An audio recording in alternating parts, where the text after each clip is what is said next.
assassination plot made against him by Akpabio. In the petition, Akpabio denied the serious accusation and called for the prosecution of Akpabio for criminal defamation, insisting it was politically motivated and an attempt to incite political unrest and damage his public image.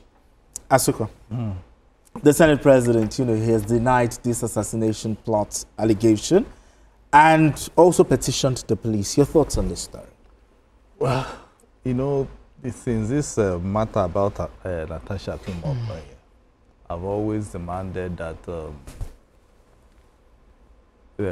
Senator Natasha, bring her evidence so that we don't... Back to the evidence. Yeah, so that we don't, go this route.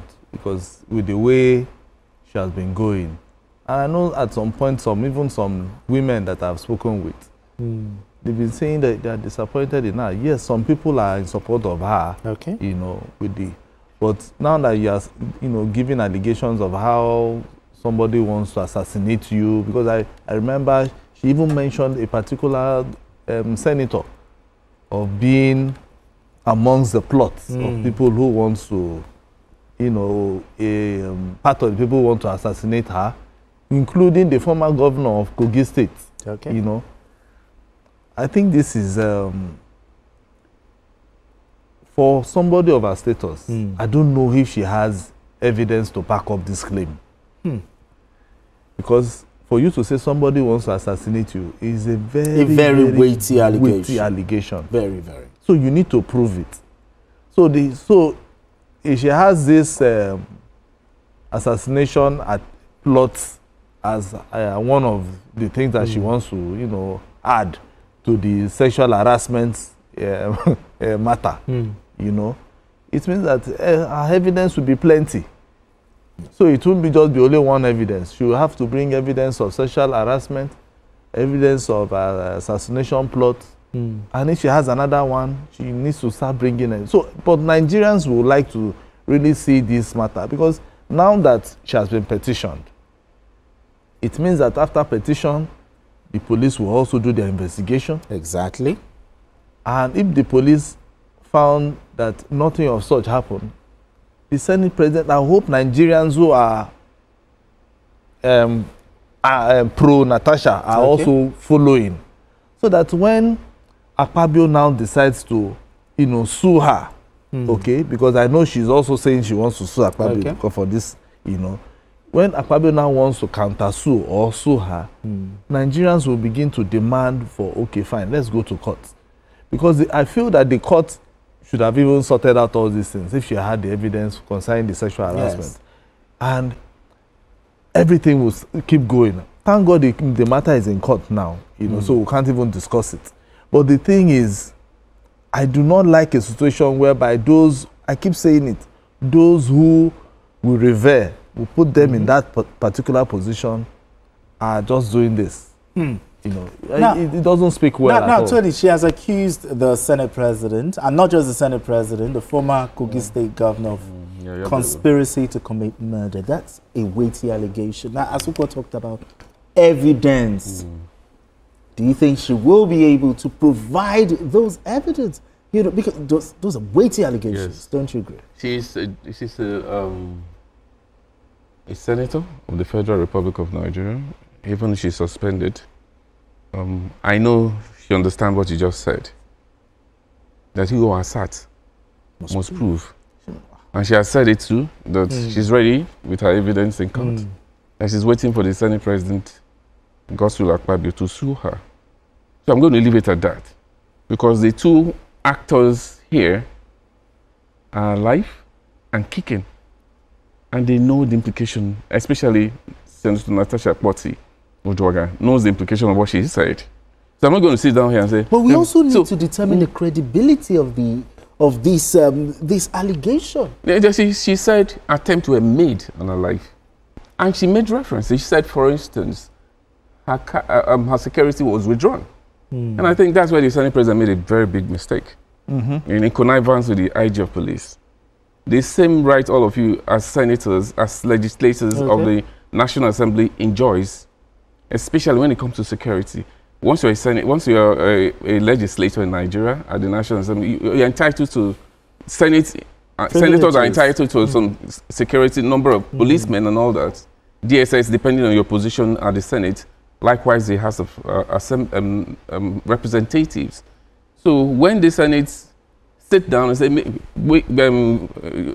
Benga, you are going to withdraw, you know, I don't think it's right in the first instance. You can deny her of all the rights. But not because in this case, you liaise with the Office of the Inspector General of Police to do that, because you don't even have the right in the first instance to do that. So when you do that, I think you're violating her right in terms of, you know, everybody in this country must be secured. We are talking about even a local government chairman moves with security men. Police, the national state House of Assembly members move with policemen. So I think that's where the Senate made a mistake in this case, and she has been saying she's starting from there. Okay, for instance, he withdrew my security and made me vulnerable. So in future, when things like this happen, I don't want to go to the nitty-gritty, but it's the case in the court, and you know, and a lot of things have been said. You know, not to be, you know, avoid saying certain things in the media. Yes.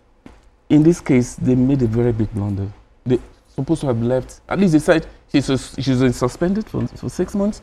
Don't come within the vicinity of the National Assembly, but you still need your security. Because she will definitely come back, which means she's still a senator. I think that's where they made a mistake at the Senate, and that's where she's drawing strength from. Now, the thing is, this issue of the Senate President and Senator Natasha is embarrassing. You know, embarrassing the Senate as an institution, to Nigeria as a country.